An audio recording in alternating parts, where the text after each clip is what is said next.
On3 ranks Maryland the 8th best team in the Big Ten? Is this too high or too low? You are Locked On Terps, your daily podcast on the Maryland Terps. Part of the Locked On Podcast Network, your team every day. What's up, everyone? I'm Tre Moore, host of Locked On Terps, part of the Locked On Podcast Network, your team every day, and thank you for making us part of your day. I was looking through some rankings and realized On3 Maryland had Maryland at 8th in their weekly Big Ten rankings, and I'm going to tell you right now, that is way too low. I was going through all the teams that were in front of Maryland, and I was like, no way. I understand our 2 wins aren't very inspiring, especially the last one against Charlotte. We went down. We were down at half. It wasn't our best game. But some of the teams they have in front of us, there's just ain't no way. Obviously, you would start with the big 3 with Michigan at 1, Penn State at 2, and Ohio State at 3. I have no problem with those. I don't think anybody has any problem with those. I think you could argue the order of those top 3, but besides that, I don't think anyone has a problem with the big 3 in the top 3 of the rankings. But then at 4 is when it starts to get a little interesting. They have Iowa at 4. I have been paying attention to the Big Ten, and I've seen what Iowa has done. And my honest opinion is I don't think they're better than Maryland. I think they're really good out in defense, and they got Cade McNamara now that everyone was excited about because their offense couldn't do anything the last couple of years. And Cade's coming over from Michigan, but I would take Talia over Cade McNamara for sure at the most important position. I think we're better than them.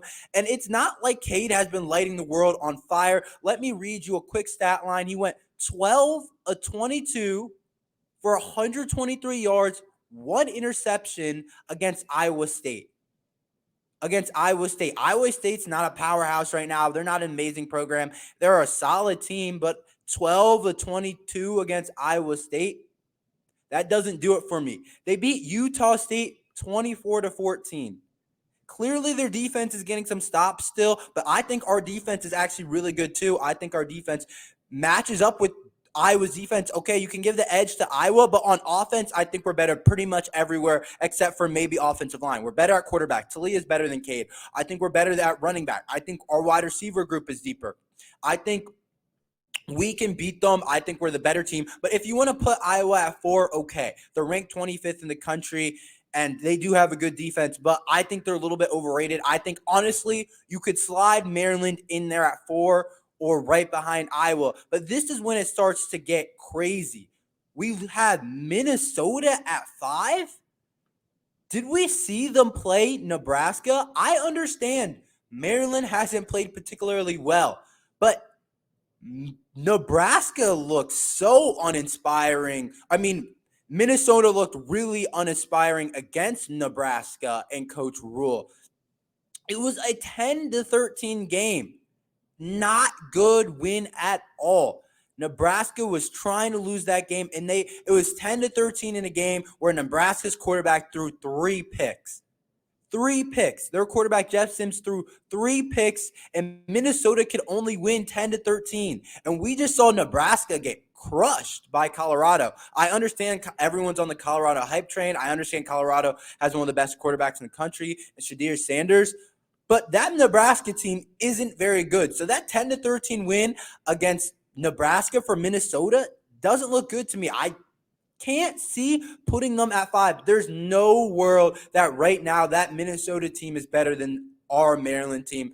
It's going to show a lot this week for Maryland as we take on an actual Power 5 team in Virginia, a Power 5 team that's struggling. I understand we haven't played anyone. I understand we didn't look great. But in no world am I putting Minnesota with how they've played above us, especially with what we know can happen from Talia, what we know can happen with our wide receiver core, what we know can happen with Bo Braid, one of the best safeties in the country, Tarheeb Still and Jaquan Shepard, one of the best cornerback duos in the country, Jaishawn Barham, maybe the most talented linebacker in the Big Ten. Obviously, there's some other really good ones. But we have players all over the place. There's no way we put Minnesota at 5 above us. And then Wisconsin at 6 is kind of interesting. Wisconsin started the season ranked in the top 25. A lot of people had a lot of high hopes for them. Good team. But why are they at 6 above us? They lost the game to Washington State. Washington State has a solid program, but they're 1-1. I can't see putting them above us right now while they're 1-1. I understand they have their new coach and Coach Fickle, and everyone's excited about Wisconsin, but they're 1-1 now. So I can't really see why they're at 6 above us. They do have a good team. They have a really good back, but in terms of them being ahead of us at 1-1, I think I would like a 2-0 Maryland over them. But overall, there's no reason for Minnesota to be at 5, Iowa to be at 4. Iowa at 4, you could argue, but I still think we're better than Iowa. Minnesota at 5 is crazy. Wisconsin at 6 after the loss. I just can't see it. I understand Maryland wins haven't been great, but we're 2-0 at the end of the day. And then maybe the worst of them all, the most disappointing one, is putting Rutgers above us. Rutgers at 7. Let me remind you what we did to Rutgers last year. It was 0-37. I understand they look better this year, but they don't look that much better. I can't see how we get to this Rutgers above Maryland. They played the worst team in the Big Ten in a program that has lost their coach, and people are starting to hit the portal in Northwestern. Northwestern's the worst team in the Big Ten. They're one of the worst Power 5 teams. And it's not like Rutgers lit the world on fire against them, but somehow they find themselves here at 7 above us. And then they beat Temple. Like, okay, it's Temple, where their QB completed under 50% of their throws. That's not very inspiring for if Talia had completed under 50% of his throws against Temple, we would have a problem. We're complaining because Talia threw 2 interceptions against Charlotte, but under 50% of their throws against Temple is concerning. I didn't dig into it too much. I didn't watch the game. I don't know if it's more of a receiver problem, more of a quarterback problem, but it doesn't matter. They have some problems if they can't complete over 50% of their throws against Temple. So in what world is Rutgers better than us? I think honestly, Maryland should be 4 or 5. No way Rutgers is above us, but I think honestly that people are overreacting to our 2 wins. I thought our Towson win was solid win. It wasn't anything special, nothing like jumped out at you. But the Charlotte win for us was concerning. It was. But people are overreacting a little bit. I thought I was overreacting a little bit after the Charlotte win, but other people are overreacting after the Charlotte win where it didn't look great. Because no way in any world I would have Rutgers above us or a Minnesota above us. And we'll get a chance to play some of these teams. It'll all get shaken out for sure as we continue to go on. But I just can't put those teams above us right now. And then Wisconsin has a loss on the season. Maybe it's just purely based on this year, and it doesn't matter what we looked like last year and how we had a good record last year and how we had 8 wins last year, and Talia is the best Maryland quarterback ever, and Roman Hemby was amazing last year. Jaishawn Barham, freshman All-American linebacker. Bo Braid's supposed to be a top 5 safety in the NFL draft. Maybe it doesn't matter of last year's production. Maybe they're not talking about that. It's just purely this year's production. And if it's pure just how these teams have looked this year, and we're not taking anything else into account, which honestly there's no way that ranking can be, that just doesn't make a lot of sense, then maybe you can slide us there. But at the same time, it's like we know what we have. We have arguably the best quarterback in the conference. A lot of people might argue for J.J. McCarthy or Drew Aller now even, or different guys. But a lot of people would argue for Talia being the best quarterback in the Big Ten. So we have the best quarterback at the most important position. We have one of the best receiver groups. We have one of the best secondaries. Okay, we struggle on the offensive line, but it got better last game. I just can't really see how we are now ranked the 8th best team in the Big Ten when a lot of people think we're the 4th or 5th best team in the Big Ten. I looked at other rankings. They didn't have us that low. They had us around 4, 5, 6, which I think is a whole lot more realistic overall. Has Caleb Wheatland taken over the starting linebacker spot? We'll talk about it after this message from eBay Motors. Pass and drive and patience is what brings home. The winning trophy is also what keeps you ride or die alive. eBay Motors has everything you need to maintain your vehicle and level it up to peak performance, from superchargers, roof racks, kits, LED headlights, and more. Whether you're into speed, power, or style, eBay Motors has you covered. With over 122 million parts for your number one ride or die, you'll always find exactly what you're looking for. And with eBay Guaranteed Fit, your part is guaranteed to fit your ride every time, or your money back. Because with eBay Motors, you're burning rubber, not cash. With all the parts you need at the prices you want, it's easy to turn your car into the MVP and bring home that win. Keep your ride or die alive at ebay.com/motors. eBay Guaranteed Fit, only available to U.S. customers. Eligible items only. Exclusions apply.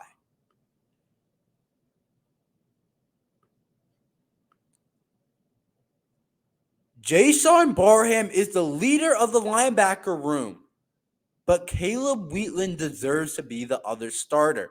At the beginning of the season, I honestly wasn't exactly sure how the linebacker room would shape up with so many good players in that room. Ruben Hyppolite came back from injury, and it's now his senior year, and a lot of people expected him to be the starter next to Jaishawn Barham. But we know that Caleb Wheatland also played a ton last year as a true freshman. So we had two true freshman linebackers play last year, and Jaishawn Barham and Caleb Wheatland. And we knew Ruben Hyppolite was coming back from injury this year. We knew we were bringing in 4-star linebacker Michael Harris, and we knew we had another veteran in Gote. So we knew the linebacker room is loaded, and everyone was basically going to play because that's how the Maryland staff does it. That's how the Maryland culture is. Everyone basically plays if you're a good, solid player. But the starters do play more than the other players. So I think this is important to talk about. And I think Caleb Wheatland deserves to be the other starter. The first game, it was Ruben Hyppolite. He was the starter. And Hyppolite's a really good player. I expected a big year for him. He's athletic. He's big. He has sideline-to-sideline speed. I think he can be really good. But Caleb Wheatland has been too good to ignore. And it's not like Ruben Hyppolite has played poor or anything, but Caleb Wheatland has just been too good to ignore. Obviously, Jaishawn Barham is on another level. He's one of the best in the Big Ten, and he's going to be a guy that plays on Sundays. But Wheatland has made his case to be right next to him in the starting group, and I think the coaching staff kind of saw that against Charlotte. Look at the snap count against Charlotte. It's not a huge difference, but Caleb Wheatland had 16 snaps to Hyppolite's 14 snaps. What does this mean? It's only a 2-snap difference, but if you think about it, I think that means a lot because you would expect Hyppolite to have more snaps over Wheatland, especially the game was close. It wasn't like a blowout. So you would expect Hyppolite, if he's the starter, to have more snaps over Wheatland, even if it's a couple. Those couple of snaps for how much Maryland rotates is more than you would think and more important than you would think. So the staff clearly thinks that it looks like Wheatland is going to be the starter next to Barham. Barham had the most snaps in linebacker room with like 22 or something like that, I want to say. So it looks like Wheatland has taken over the second linebacker spot, which is a starting spot, which I think is kind of the move to go right now. Honestly, I have trust in both of those guys, but Wheatland has been playing amazing. Have you seen the couple of plays he made against Charlotte on a couple of run defensive plays? He making some plays, and he's only a true sophomore. Him and Barham have a chance to be the best linebacker duo in the Big Ten next year as juniors, and one of the best linebackers or 2 linebackers in the country also. And you add 4-star Michael Harris, who I was impressed with one of the plays he made in the first game against Towson. I was like, oh my gosh, now I can see why he's a 4-star. Those 3 guys are going to have a chance to be one of the best linebacker trios in the Big Ten for the next couple of years.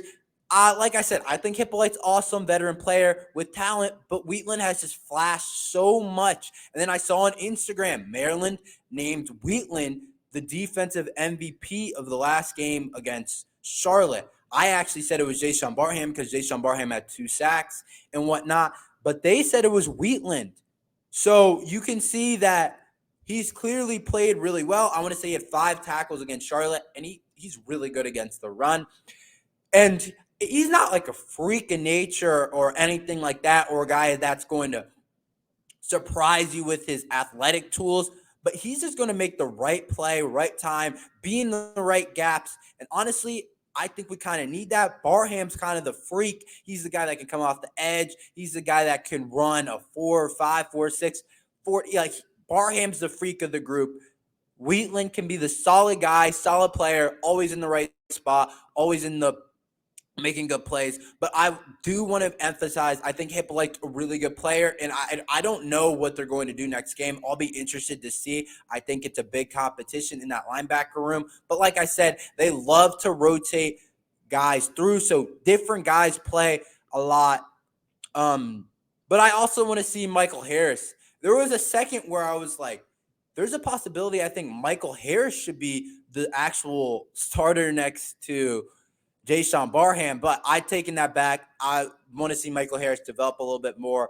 I think next year Michael Harris will play a ton, and eventually when Barham's off to the NFL, Michael Harris will step right in and be one of the best linebackers in the Big Ten. So I love how Locksley has recruited in that room. I think we're in good hands. But honestly, at the end of the day, Wheatland has just flashed a little bit more for me. He was healthy last year. He played well last year in spots. So honestly, I think it's Wheatland's job now, but we'll see who they bring out first against Virginia. That will be the tell who is starting. And then also will be the tell is the snap count at the end of the Virginia game, but we'll update you on that after the Virginia game. And then also Gote, we can't forget about him, veteran player, senior.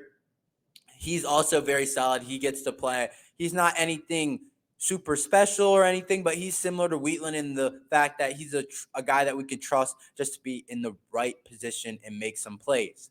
Virginia is one of the most important games of the year. I tell you about that after this message from eBay Motors and the Locked On community. College football season is here, and this season Locked On is kicking up your coverage with Locked On College Football Kickoff Live. Each Friday, Locked On will go live from 11 a.m. to 1 p.m. Eastern on every Locked On College YouTube channel. College Football Kickoff Live will cover playoff implications, the conference rivalry games, and go in depth like only Locked On can, including insight and analysis from our stable of Locked On College hosts covering their team every day. Find Locked On College Football Kickoff Live every Friday from 11 a.m. to 1 p.m. Eastern on any Locked On College YouTube channel. You won't want to miss it.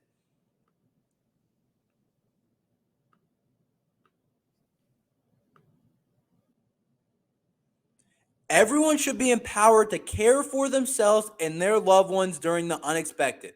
That's why Jace Medical offers the Jace Case. The Jace Case provides 5 life-saving antibiotics for emergency use and gives you peace of mind so that you are not just hoping that you have access to medication in an emergency. Jace Medical makes sure you have the medication in hand. Jace Medical is simple. They handle everything from the online evaluation to licensed pharmacy medication, delivery, and ongoing consultation and care. Don't get caught unprepared. Save more than $360 by getting these life-saving antibiotics with Jace Medical plus an additional $20 off by using Locked On at checkout on jacemedical.com. That's jacemedical.com, promo code Locked On.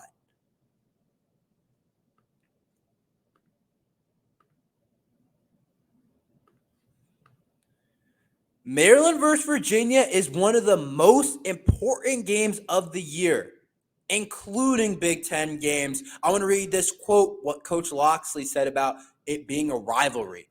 I mean, I give it the respect that it deserves. I mean, there's been a lot of history, a lot of years, that game, and I've got respect for those type of games, and there's no doubt that it's still a rivalry, but more for our fans than it is for us because of us being part of the Big Ten now. I do disagree a little bit with what Coach Loxley is saying. This is a super important game. I talked about it a couple times in the offseason because this is one of the most important games on the Maryland schedule, including the Big Ten games. Obviously, it's a rivalry going back to the ACC game. Maryland, Virginia, two close teams, teams that are only a couple hours away, teams that battle for recruits. That's the number one thing for me. I think about it in a recruiting landscape.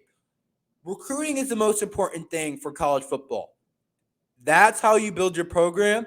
That's how you get wins. That's how you start to win Big Ten championships. That's how you win a national championship. It's bringing out top recruiting classes. Look at Georgia, number one recruiting class year after year, top 5 year after year. Look at Alabama, top 5 recruiting class year after year. Look at Ohio State in our conference, top 5 recruiting class every year. The teams that are the top, that are always in the national championship conversation, bang out top 5 recruiting classes every year. Obviously, we're not there yet. We're not close to being there. But why does that come and play against Virginia? Why is the Virginia game so important? We compete with Virginia for recruits. Our quarterback commit in the 24 class, Christian Martin, he was deciding between Maryland and Virginia. They were both in the mix, and we beat out Virginia. Right now, we are the better program than Virginia. We are more talented team. We've gotten more wins. We have better players right now. I think we have a better culture in place. And so right now, we're able to beat out Virginia for a lot of guys in Virginia, but we love to go in Virginia for recruits.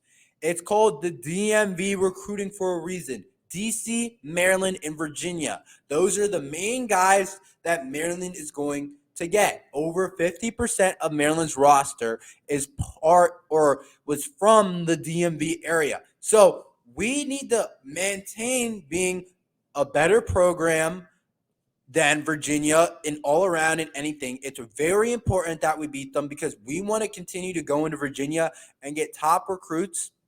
Then we need to establish that we're the place you want to be in the DMV. Obviously, Virginia is not really considered exactly the DMV, but it's only an hour or so or a couple hours away. So they love to come to the DMV to recruit, and I'm sure they would like to do it better. They probably haven't done it as well as they have want. And if they beat Maryland, then that's a big step in recruiting pitches. That's a big step and a lot of different things to be able to recruit. But also, it's just a rivalry going back to the ACC games. It's a game that gets the fans hype. Like Coach Loxley said, I agree with him in that part, and that we want to beat the team that only comes over on a bus ride that's a couple hours away, and that is often linked together when talking about sports. We want to beat Virginia, and it is one of the most important games for that reason, especially because of the recruiting landscape overall. But like I said, we were able to beat out Christian Martin, considered Virginia. And then Mekhi White is from Virginia, one of our top wide receiver commits, 4-star wide receiver. He considered Virginia, was in his offers list. There's so many guys from Virginia in our 2024 class. I'm sure it's going to be like that in our 2025 class. Overall, there's just a lot of guys from Virginia. But thanks for listening to Locked On Terps. Tomorrow we'll get into some more of the Virginia personnel and roster, talking about what we need to do to beat them. So make sure you hit the like and subscribe button. We're here every day to talk about the Maryland Terps. But thanks again for listening to Locked On Terps.